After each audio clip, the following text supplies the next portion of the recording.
to the webinar. My name is Peter Van Rysdam. I'm the Chief Marketing Officer at 352 Media Group. Today we're going to be talking about link building, specifically using LinkedIn, Twitter, and Pinterest to reach bloggers.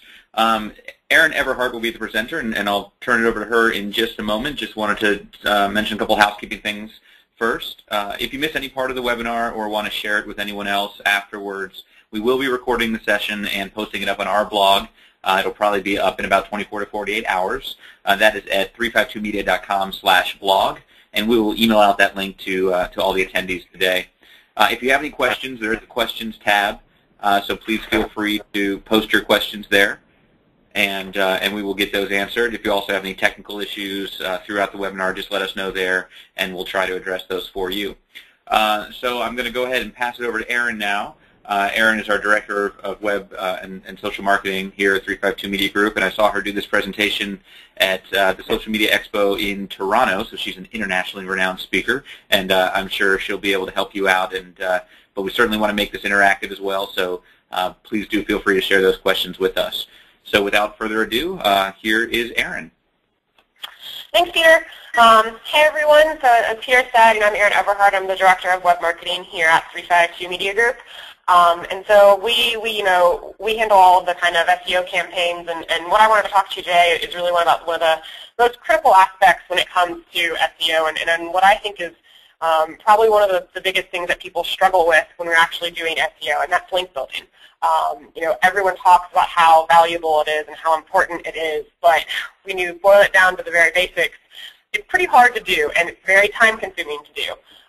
So I wanted to talk to you about ways that you can use social media, specifically LinkedIn, Twitter, and Pinterest, to reach bloggers to help in your link building campaign. So one of the primary ways that we link build for both ourselves and through our clients is through blogger outreach campaigns or guest blogging opportunities. And in this way, you're developing great relationships with people where those are the people that you're going to try to get the links from in the first place. So I'm going to talk to you about ways that you can better reach them that your competitors aren't currently using. So this is really going to help you give a leg up in your competition. So there are two ways to beat everyone in link building. Are you ready for this? So it's good content and great relationships. So we can go ahead and end the webinar now, right? So we're good to go. Sadly, everybody already knows that, and you're probably thinking, is that all I'm actually going to learn in this webinar? No, it's not. I promise I'm going to tell you more. Yes, you want good content and you want good relationships, but there's so much more to actually finding that good content, producing that good content, and then actually maintaining those relationships. How most pitches make bloggers feel really, really angry. I'm sure everyone has gotten those generic link request emails that, hey, hello, my name is Erin Everhart, and I would like to exchange links, or I have a guest blog opportunity, and I would like to post this content on your site, and I will require 2 links back to a reputable website. It doesn't work, and bloggers, more than anybody, are overwhelmed with this type of information, overwhelmed with these pitches. And they're bad, and they don't work, and they make them feel very, very angry. But using these techniques that I'm going to talk to you about, this is how bloggers are going to feel. Like, they're going to want your piece of content so bad that they just can't do anything about it. They're going to do anything to make sure that they can work with you and they can post your guest blog post, or they can work with you on some sort of blogger outreach campaign to get what that bid is, right? And when you boil it down to link building, that's really what people want, is they want content and they want to have relationships with people. If you think about my end goal being the link, you're not going to get very far. You're always going to think about the content. You want to make sure that your content is the first focus. So let's say you're working on a marketing campaign and you are targeting food blogs in the Atlanta area. The old way of searching for bloggers, and how you may have done this and how every single competitor has done this before, is they search Atlanta food blogs in Google. Now, you're going to get good results, sure. You're going to get a lot of results, sure. But your competitors are going to get the exact same results that you are. And when you're thinking about ways to beat your competition in link building, you have to think about where are they getting sources and where are they getting links that I'm not?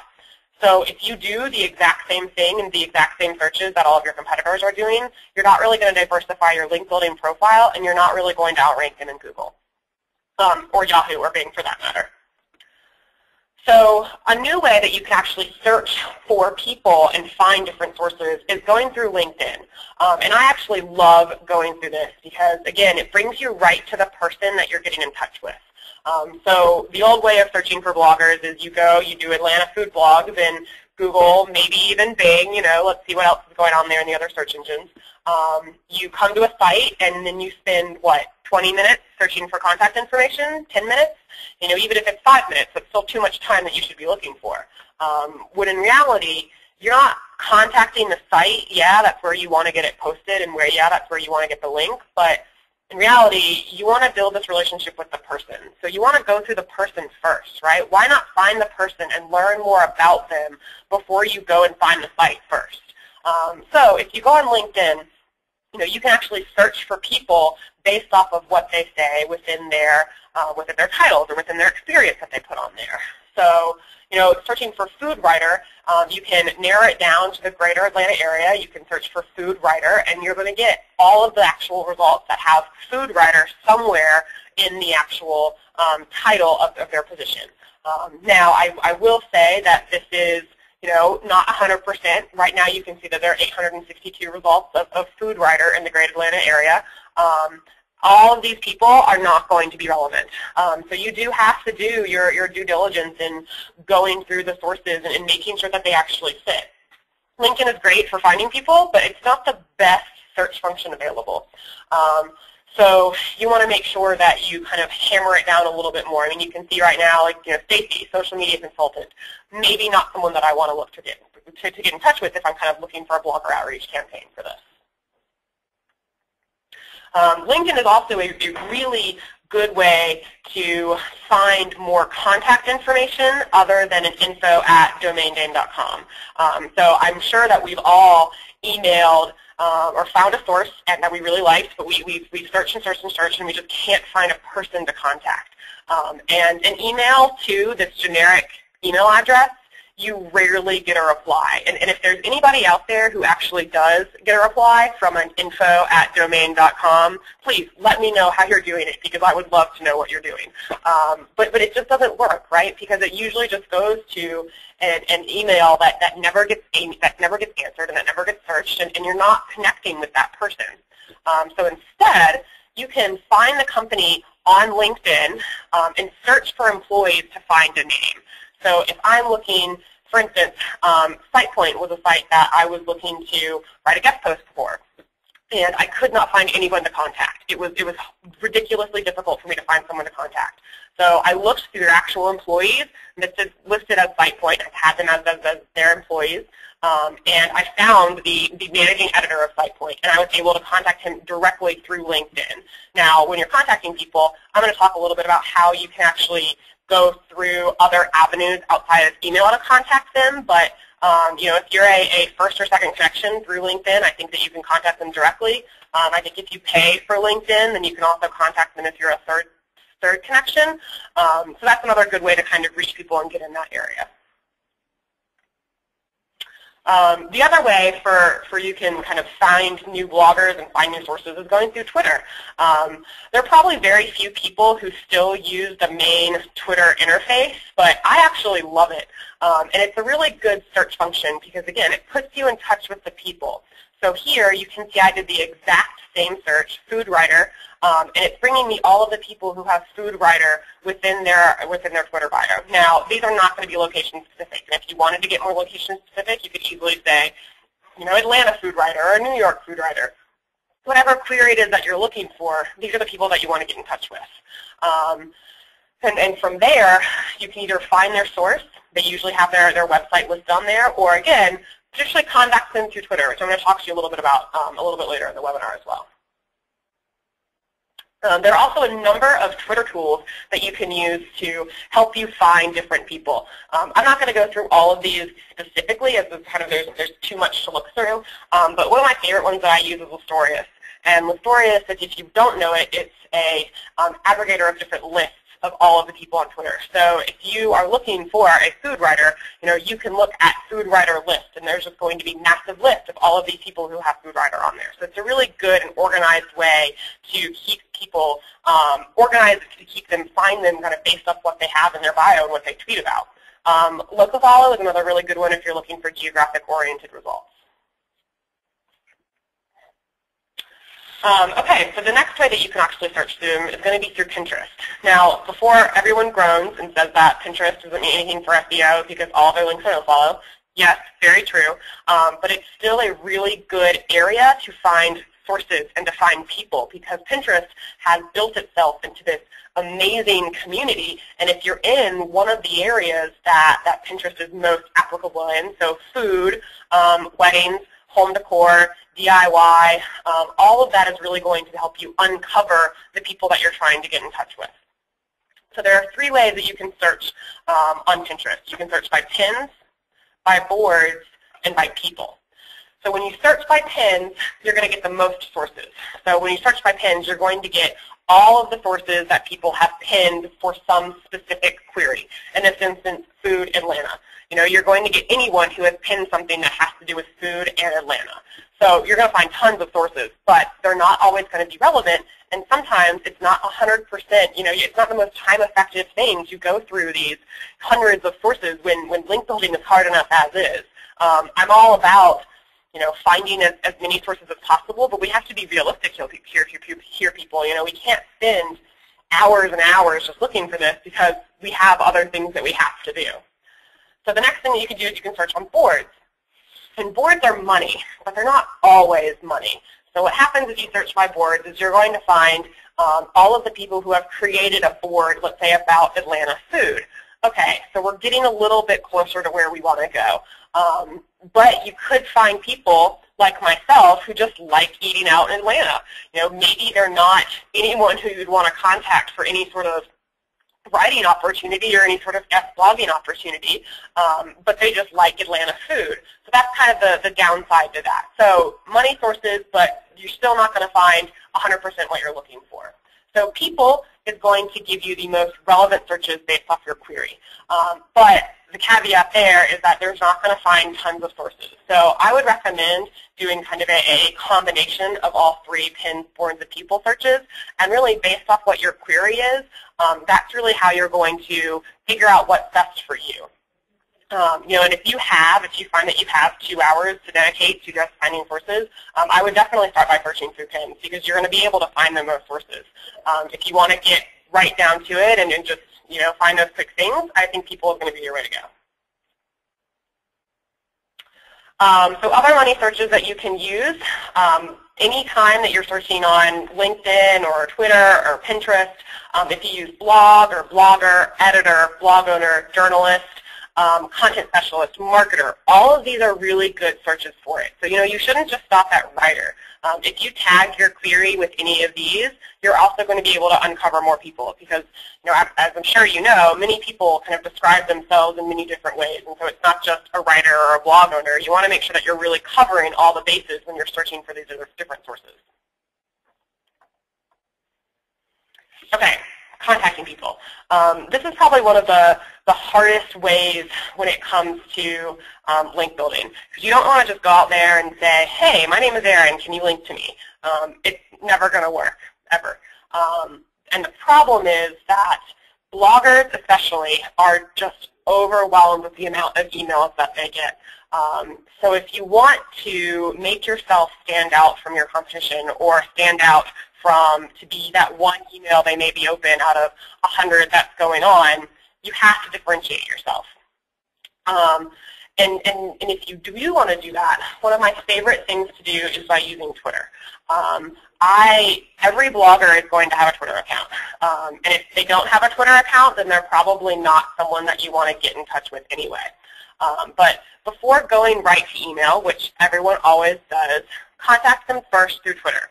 Now, personally, I answer anyone who tweets to me because I like it, right? And I think that most people are that same way. If you email me, I'm sorry, sometimes I might not just get to respond to you. There's tons of emails that come through my inbox, so it's not always immediate into my face. I have my Twitter open probably, every day that I'm at work, 9 to 5, 9 to 6. And I see it and I respond to it immediately. So it's a more instant way of communication. And I think it's just a little more personal. But if you're going to contact those people through Twitter, there are definitely some ways that you want to make sure kind of to follow and some good guidelines, because what you don't want to do is just contact people and say, hey, can I have a link? Because that's essentially just emailing them and tweet spamming them. So when you're looking for them, if you have a name of a company, if you search name plus Twitter, if they have a Twitter handle, then 10 times out of 10 it'll show up. So that's going to be a really easy way to find someone's Twitter handle if you don't already know it. Next, follow them. It's such a basic, minor thing to do, but it makes a world of difference if you actually follow them on Twitter before you contact them. So I love doing this because I make sure that I know who the person is that I'm reaching out to.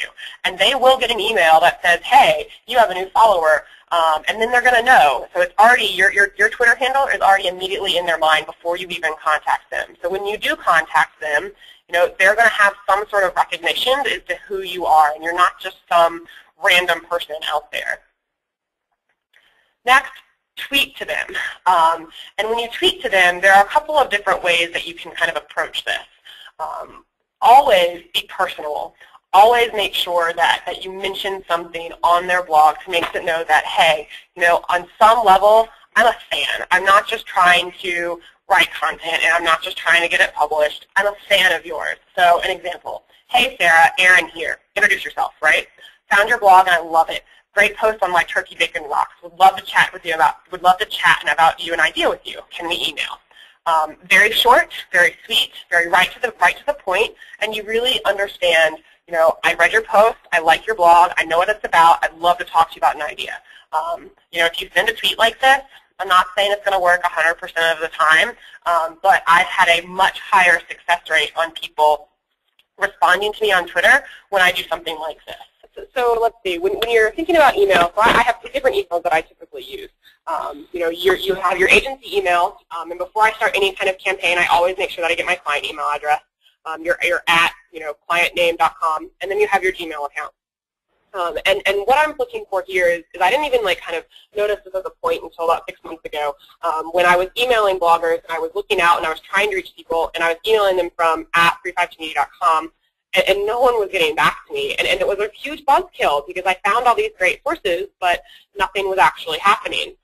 Or I would get this email address or email that come back and say, oh, I'm sorry, we don't accept guest blog posts from marketers. And that hurts. It does. And marketers are getting kind of a bad rap now when it comes to guest blogging because bloggers are kind of catching on that, people are using this as a way to get links. Now, granted, there are people who are using this as a way to get links, and they're putting out really, really bad content.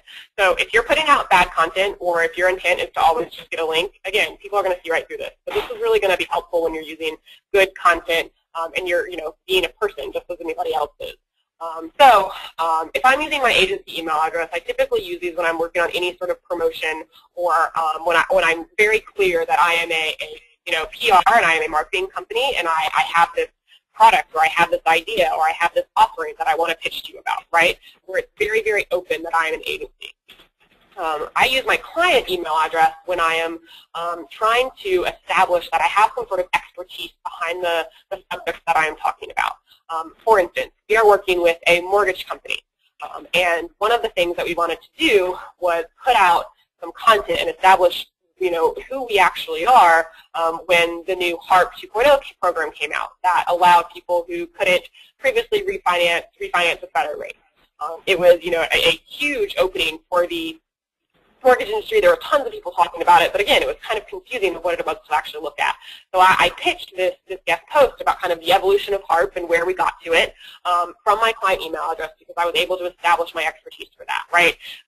The blogger who could see it says, okay, they're a mortgage company, they understand it, they're in this a little bit, you're not just some writer who's going to research the topic and chat about it. Now, remember that if you are an agency and you're using your email address, or if you're using a client's email address, their expertise is also your expertise. So that's really important, when you're kind of maintaining that relationship is because just because I didn't know anything about the HARP 2.0 program, I was able to really kind of leverage my client's expertise piece, and I was able to get a really great post published about it. Lastly is Gmail. And I absolutely love Gmail when it comes to pitching for bloggers. And the reason being is that it really puts the focus on you being a writer.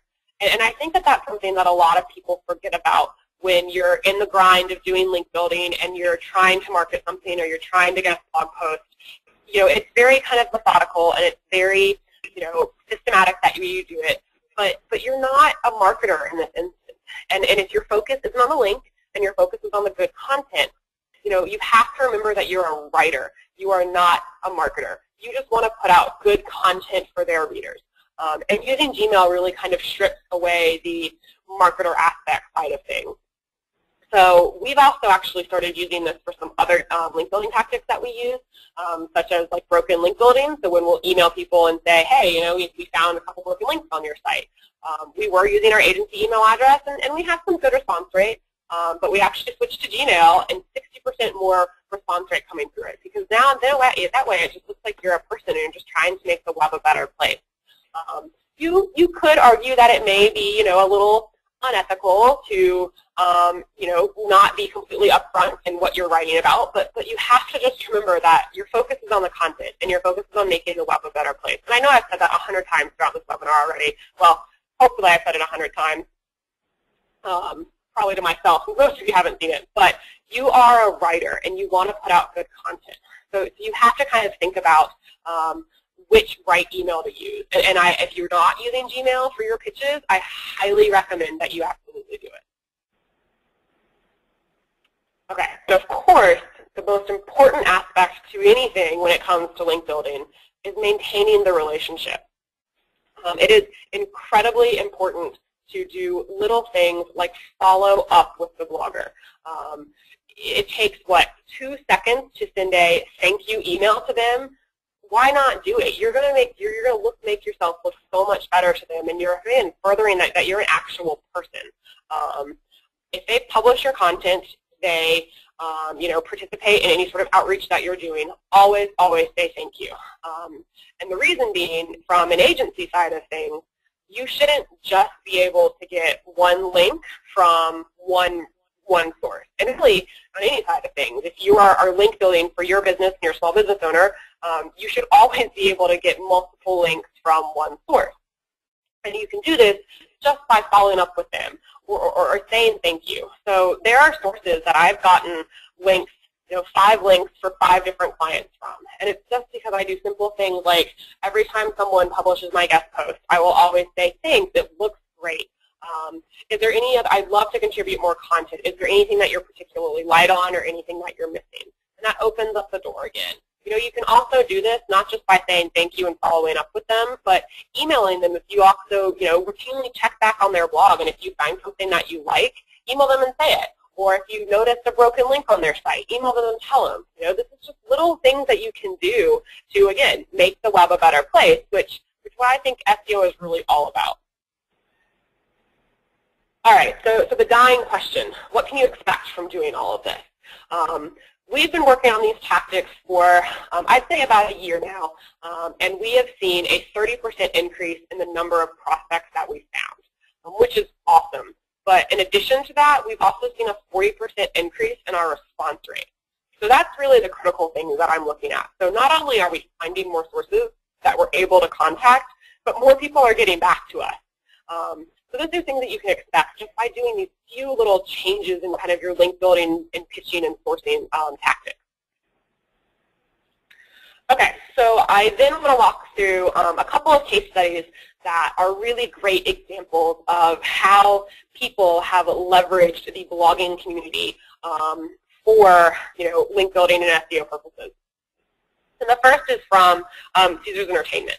So Caesars Entertainment, they had a campaign, a blogger outreach campaign, where they were going to highlight, you know, 3 different aspects of Vegas. And so they wanted to reach out to all of these bloggers and give them this crazy Vegas experience. They reached out to the bloggers who were influential in these different areas, and the experiences were April in Paris, Diamond Lights, and Taste Tour. So April in Paris was they did a whole experience and tour of Paris, the hotel in Vegas. Diamond Life, you give someone the High Roller Club, right, which is something that I'm never ever going to be able to do, but you got these bloggers to have that experience, right? Who was the high roller in it? Taste Tour, they targeted food bloggers, and they brought them out and they can kind of tour all of the different great restaurants in the Vegas area. So with them, they brought them out there, they gave them the treatment, and they had really, really great success from that. In the sense of time and to save room for questions a little bit later, I'm not going to walk through kind of the specific number of impressions they saw, but you can kind of take a look at them right now. I mean, they got social action, they got tons of posts, they got tons of impressions. Now, I do want to say that you have to be careful because for Caesars Entertainment, there was a significant cost for this. Now, I didn't do and I didn't execute the actual campaign. This is something that I heard about. So I don't know how much it actually cost them to do all of these with their bloggers, and so you could argue that the cost to doing it wasn't necessarily the result. It wasn't going to be worth it, but you got great results from it, kind of just basic things like that. Another one that we did was Mom's Day Out, and this is one that we worked on specifically. And we were working with a limousine company in Tampa, and they were giving different experience tours around the Tampa area. So they would say, okay, come into you can take a ride in our limo and you'll be able to go and experience different little pocket points and key areas in the Tampa Bay area. And one of them that they did is it was a whole shopping excursion. So they took them to, or they would take you to one of the outlet malls or one of the malls in the Tampa area. You would get some discounts. You would get, a $50 gift card for cocktails. You would get some good coupons that nobody else had. Just a day out for shopping. And this was right around the holiday season as well. So we knew that we wanted to do and orchestrate kind of a Mom's Day Out. Give their time for these people who really need a break sometimes. You need to get some holiday shopping done. So we got 15 mom bloggers in the Tampa Bay area to come and do this tour, and then they write a post about it. And the post, of course, they link back to us, and that's something that we want to make sure they do. But when we were doing this outreach campaign, we knew it wasn't just about getting a link. It was about getting brand exposure. So we had content that was shared to 10,000 plus people socially, which was huge for a local company here in Tampa. With that, there was an increase of 15% social mentions and a 20% increase in traffic the week after the day of and the week following the campaign that was run. So for us, it was a huge success. And for the company, there really wasn't much cost associated with that because they just had to, get a driver for the limo and make sure that they brought it out there. So this was a really big win for us. Okay, so that's it. I did want to kind of open it up for questions. We had a good question, a couple questions come in about the Twitter topic specifically. Emma just asked, when you say tweet at them, should we do a direct message or an @ reply? Typically, what we're talking about there is going to be an @ reply because you can only direct message that person if they're actually following you back as well. And chances are, if you've just followed them, then they're not following you yet. Some people do have tools set up where they follow people immediately back that follow them, but in most cases that's something where you're not going to be able to have them be following you directly immediately. So in that case it would be an @ reply. Another question here on that one. Let's see. Another question was about following them right away, right before you contact them. You do kind of want to put some time in there. I know Aaron was saying that some people do have the notification set up, so they'll see that you followed them right before you've contacted them. It might be a good idea, kind of like Aaron said, to follow them first and maybe contact them a couple of times about different things before you actually get into asking for a link or asking about some specific topic that you want to get them to post about. So, it's good to kind of build that rapport at first so they don't just see, yes, this person followed me, but they immediately asked me for something. That's obviously not the way you want to do things. Had a question earlier also about Twitter in general and really kind of how you get started on there. Unfortunately, that's kind of its own webinar in and of itself. But Twitter is really, when it comes to social networks, it's probably one of the least complicated in terms of getting started in the learning curve. It's pretty easy to start an account, and then you can easily see how to follow a few people. And once you see that, you can kind of quickly kind of get up on the lingo. I mean, there's only a few things that are unique to Twitter in terms of hashtags and how you can reply to people privately versus publicly. But I think the best way to learn that is really just to get your feet wet, get in there and try it and see what happens. All right, we've got one here. Oh, okay, good.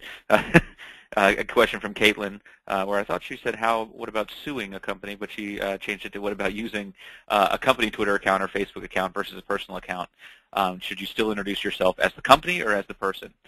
Really there, I'm going to suggest that you definitely want to use your personal account whenever possible.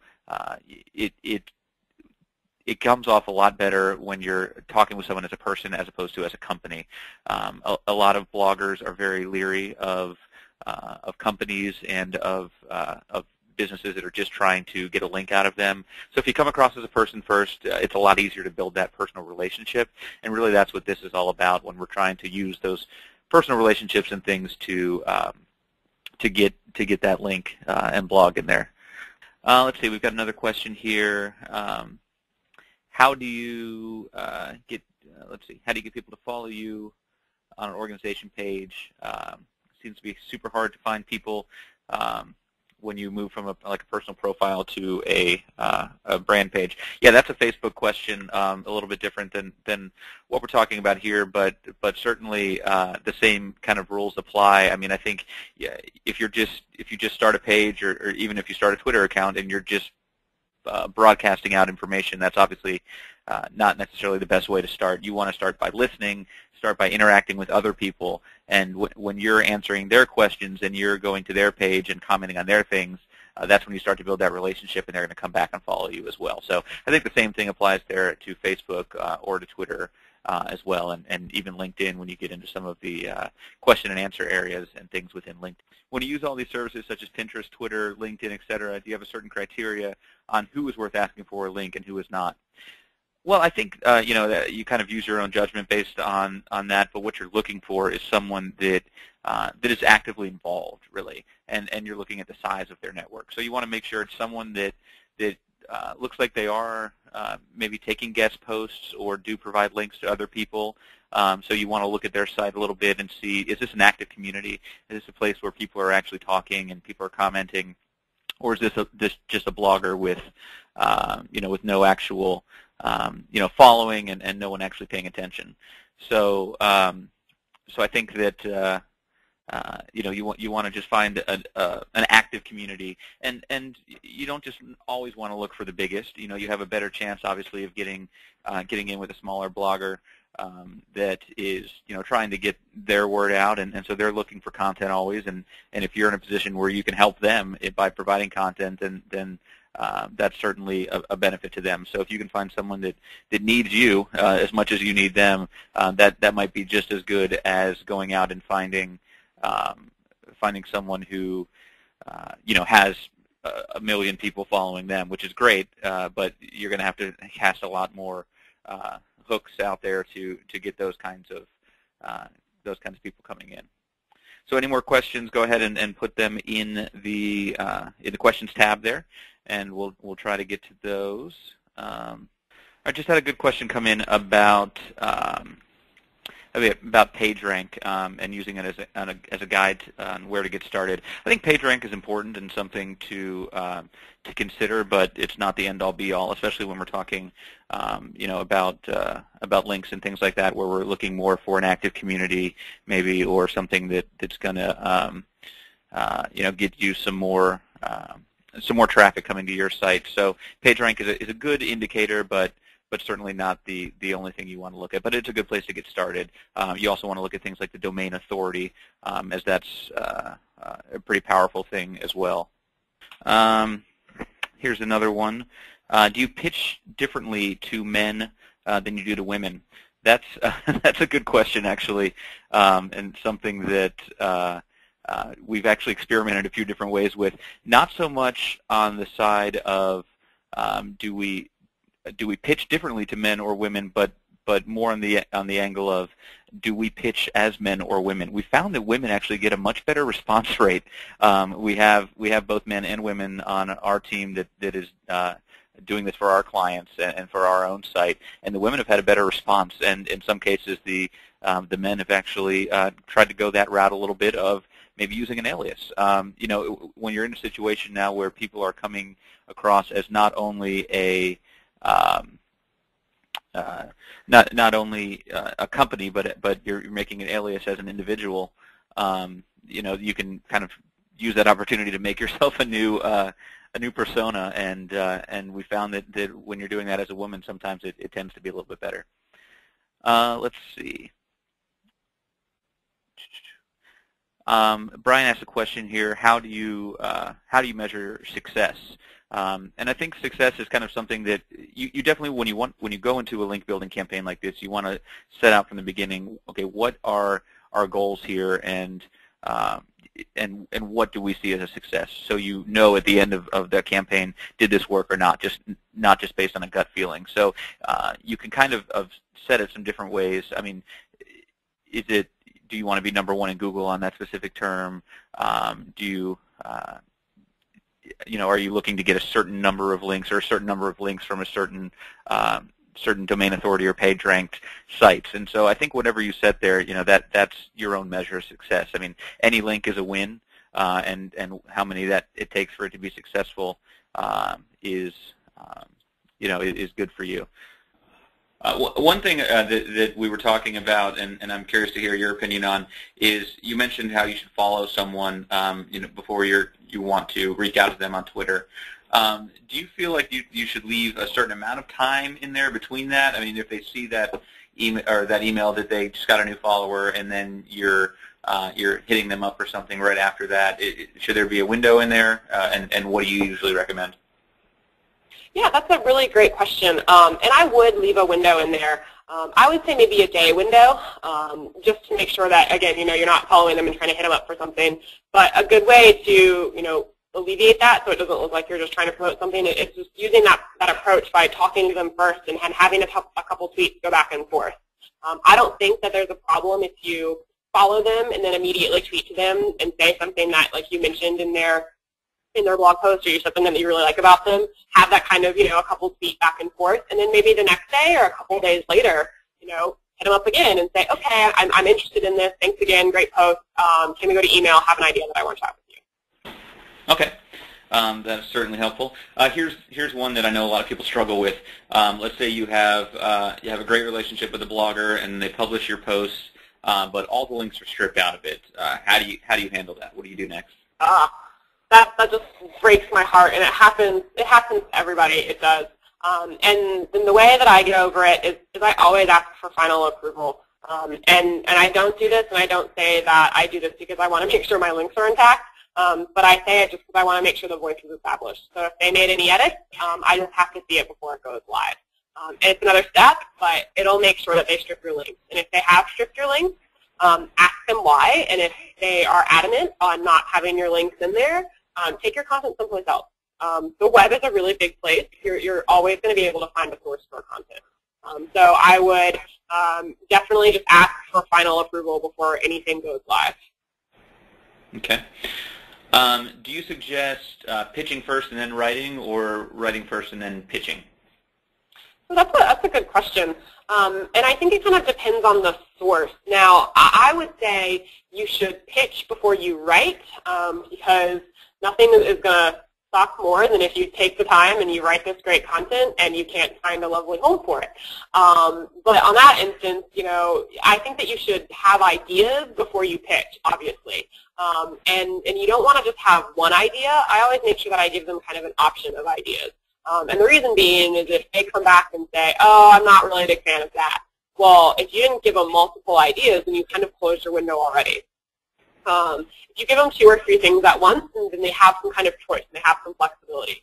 I also do that because, you know, I pitch the same article from multiple places. And some people frown upon that, and there's definitely some controversy that goes to it. But you know, we got to get links when it comes down to it, and I got to get this content published when we really boil it down to the basics. So if I have 3 ideas and I pitch 3 ideas to, you know, one blogger, and they say, oh, you know, yeah, I'm interested in this one, but I also pitch that one to another one, and then they say that they're interested in this one, well, I can easily come back and say, oh, you know, I actually already started working on this one other one. Do you think you'd be interested in that as well?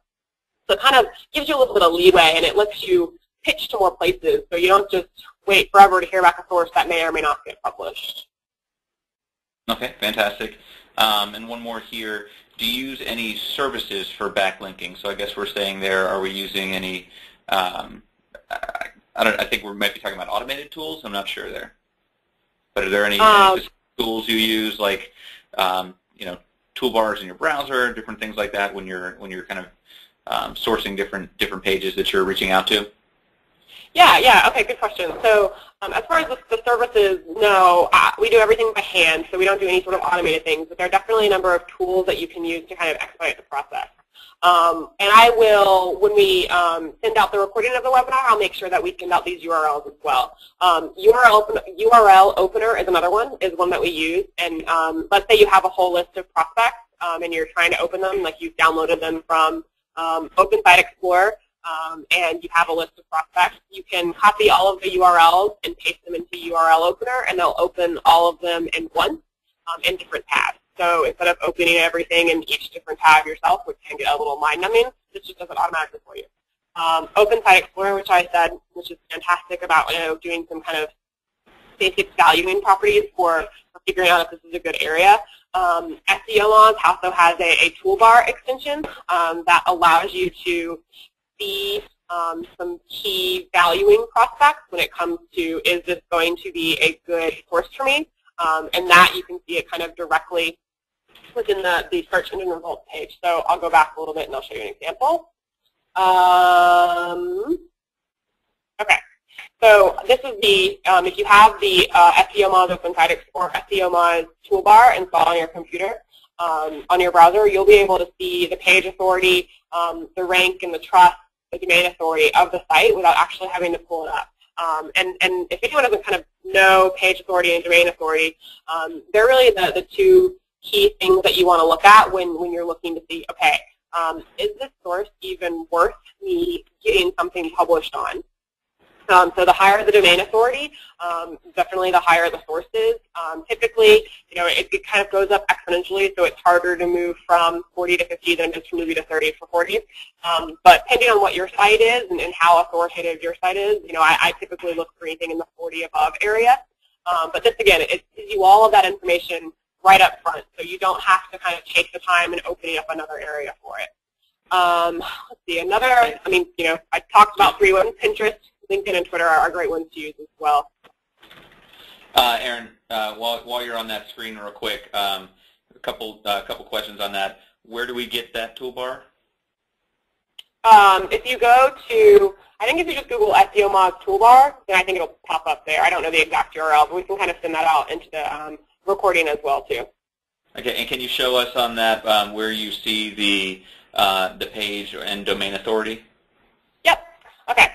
So what you're looking at here is you're going to see 2 different valuing prospects. So here in the red is going to be the page authority for it.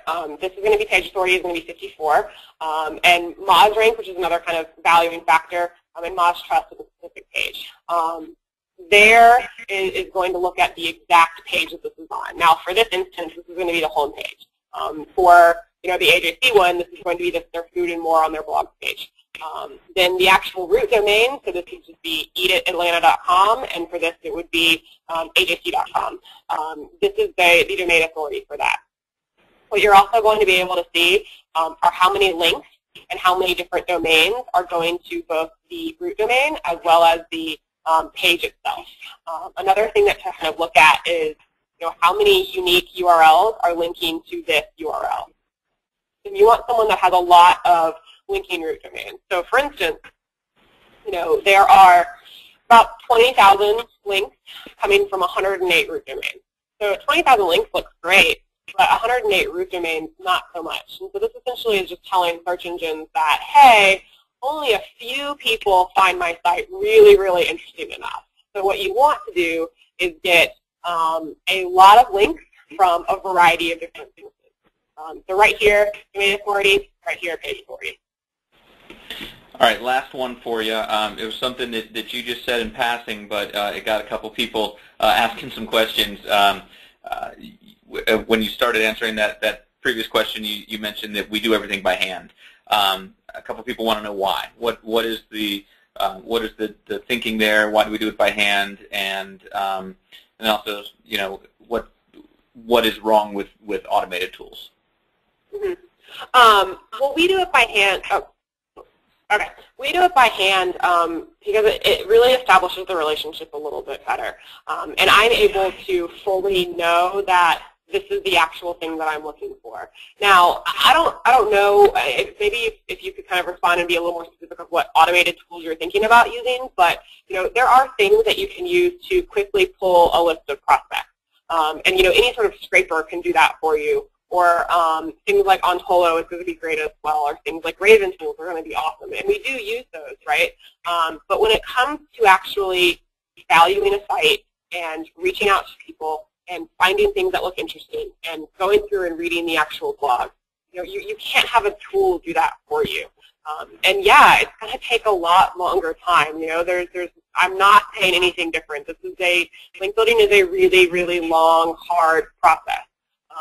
But doing it by hand, it just makes it that much longer.